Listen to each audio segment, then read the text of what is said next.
I think it's criminal that an indie game this good is releasing this late in the year and nobody's talking about it. I'm talking about Skate Story, which is the newest game by Sam Eng and it's published by Devolver Digital. The premise of this game is that you're a demon made of glass and pain, and your goal is to skate toward the moon and consume it. And I have so much to say about this game, but I think you should really just see it and hear it for yourself.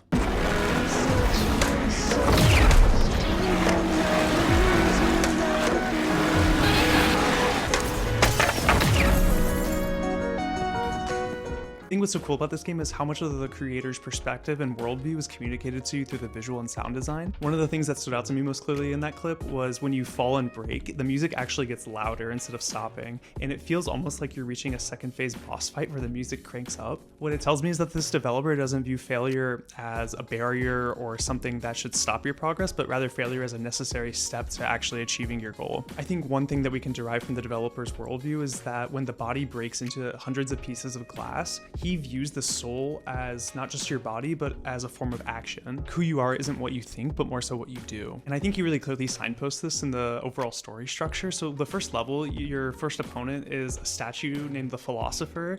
And basically what he wants you to do is bring him think pieces. And he just wants you to think about stuff rather than actually just skating, with the goal of you just sitting there and thinking until you melt away into nothing. And despite its overly artistic presentation, I think this game is actually a really accurate representation of the anarchist calisthenics of skateboarding. Like if you've ever met someone who skates or been in like a skating community, I think describing people as made of glass and pain is actually, it's like stunningly accurate. I think historically a lot of people who have gotten connected to skateboarding have done so through like social isolation, like they've been forced out of other social circles, and so they've come there to like form their own space. And it's often one that's like focused on rebellion and defiance of social norms. And these are really beautiful spaces that are often looked down upon, especially by middle class and wealthy folks, because they're viewed as deviant or they're causing a ruckus. There's like all these different descriptors that come with it, which I think just ends up reinforcing and fomenting the rebellious nature of this culture, because they've been pushed out of so many other spaces that they're gonna fight like hell to keep this one. I think this makes Skate Story a really interesting contrast to EA's Skate game that came out earlier this year, which was really heavily criticized by fans of like Tony Hawk Pro Skater games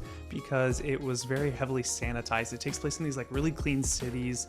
The culture is like not rebellious in any way. The music has been changed quite a bit. It just isn't quite reflective of what actual skateboarding culture looks like today. Versus Skate Story very clearly and succinctly and actually quickly communicates this information to you. They really waste no time in the story or the visuals in making sure you understand what it feels like to be a skateboarder, especially in New York City where the developer's based. It's also worth noting the game's soundtrack is by the band Blood Cultures, which was actually my Spotify top 5 bands this year. So if you want to play an artistic game that is a narrative, visual, and auditory treat, you gotta check out Skate Story. I think it's criminal that an indie game this good is releasing this late in the year and nobody's talking about it. I'm talking about Skate Story, which is the newest game